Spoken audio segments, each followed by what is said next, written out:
Welcome back to the Lighthead Online Video Show. This show is sponsored by Keystone Technologies. Go to KEYSTONETECH.com. Greggy, KeystoneTech.com. Check them out for all your lighting needs. Lighting made easy. The Retrofit Kings. Why are you holding the bat? Because we're here in Louisville, Kentucky, buddy. Oh, the home of the Sluggers. That's right.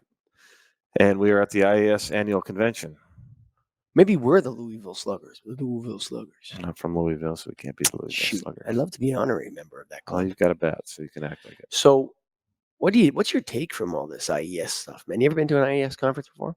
I have. Well, Light Fair is an IES conference, but I've never been to their annual conference. Yeah, I think I didn't even really know they had one until maybe 2 years ago, and I've been a member of IES for a while. I remember hearing about the street and roadway one more than about this one, but great conference, man. Like they put on a show. We've been here. Was it 2 days? We did live streaming podcasts here, and we had great discussions with a lot of people. But there's some excellent sessions here. Oh man, yeah. Like if you're in the lighting business and you're not a member of the IES, and like you're trying to be a professional, the first thing you need to do if you're a distributor is go to the National Association of Independent Lighting Distributors, NALD.org, and join. But if you're not a distributor, and you're a student, you're a manufacturer, you're a lighting designer, and you're not part of the IES, shame on you, man. You get a little pin like this if you sign up. Yeah, for sure. Very important. For sure. These are such good people here. They are doing great work, volunteer-driven, Greg, and the stuff that they come up with, the technical research, the dedication to getting it right. I've never seen anything like this in my life, man. No, I haven't.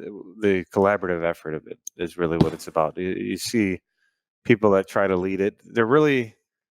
It's hard to say. There's not like one leader of this thing. Everybody's a leader. Yeah, it's like a group of great leaders. Yeah, like you do this part, I'll do this part, but we'll all work it out together. It's funny because the only time I've ever encountered that in my life is working with you. Yeah. It's like if you're doing something, I don't even pay attention to it. And then you're like, well, what do you think of this? This one, that one. Oh, blah, blah, blah. And then you do it and I do my thing and you do your thing. And it's like, but this is one big organization of professionals who are like that. Yeah. I have 600 some people were here. That's a big conference. All of them impressive people that are in lighting for the right reason and doing it right. And that's what this convention did, is really bring everybody together to have discussions that need to be had to get lighting going again, to get it going right again, because it's been off course. You know what we had? I would say that this conference for me marks an epoch change where the lighting people are back in charge again. Taking it back. Yeah. We're bringing our Louisville Sluggers out. Yeah, sucker. Take that thing back. Sucker.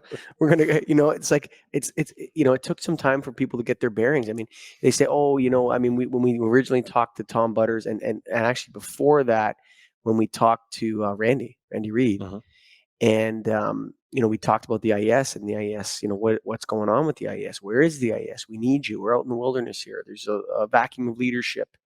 There's no vacuum of leadership, man. Everyone's got to turn to the IES. Yeah, they've the reason that it's maybe been perceived as a vacuum is because they don't want to jump out ahead of knowing. They're doing the research. They're taking the time to figure out what the right thing to do is. They have metrics and measures and what are they all called? TMs and LMs. Yeah, technical memorandums or whatever.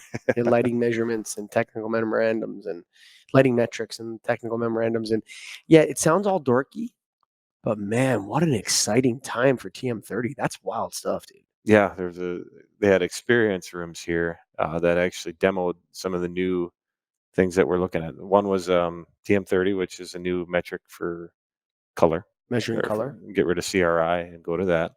And they had a room full of products, different like boxes of crackers and candy and pop and soda, whatever you call it. And then they would show different colors or different RF. What was it? Frequency, RG, RF. Yeah, all that stuff. Saturation and fidelity. Yeah, it's interesting. And preference P1, P2, P3. It's interesting. It sounds complicated because everyone's like, oh, I just want a ruler. I just want a ruler. But it's like, I'll tell you this. CRI is like a broken ruler. Yeah.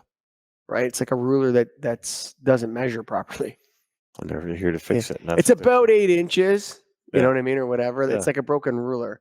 And TM30 is like an awesome algorithm Yeah.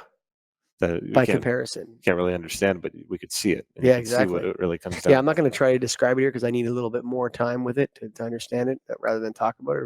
And maybe we could have Tony Esposito on again on the Mhm. Light Ted show to help out the Light Ted listeners to understand the TM30 measurement. Because it's going to be an important one. It's something you're going to need to get your head around if you're going to be in lighting and understand where it's going. You need to get your head around that. So it's going to be a topic we'll have to dive more into for sure. For sure. They also had a room that was on glare Yep. that we got experimented on. Yeah, we did. We got experimented on. We did. 30 minutes in a dark room, Ooh, circling which one was more glary of the fixtures. So they're taking the time here, and that's what this is about. Is that good things take time. for sure. And good people do it right. Hmm. The IS is filled with a ton of good people, dude. Yeah, it was a great convention. I'm really honored to be here, and I was happy I came for sure. Yeah, me too. And so we'd like to thank Tom Butters and Tim Lisitra for making it happen, and Diane Schroeder as well. She helped us out a lot as well.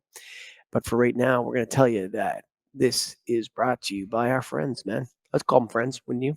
Oh, for sure. Keystone Technologies. Go to KEYSTONETECH.com, baby. That's KeystoneTech.com. Do it now. And if you don't, boy, the Louisville Sluggers are coming for you. Thanks for listening.